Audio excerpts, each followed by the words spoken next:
Swans. Swans are known for being particularly beautiful birds.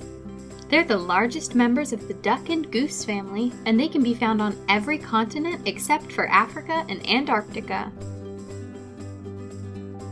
Swans are very smart. They can even remember people who have been mean or nice to them. There are 6 different species of swan, most of which have white feathers. A swan has up to 25,000 feathers on its body.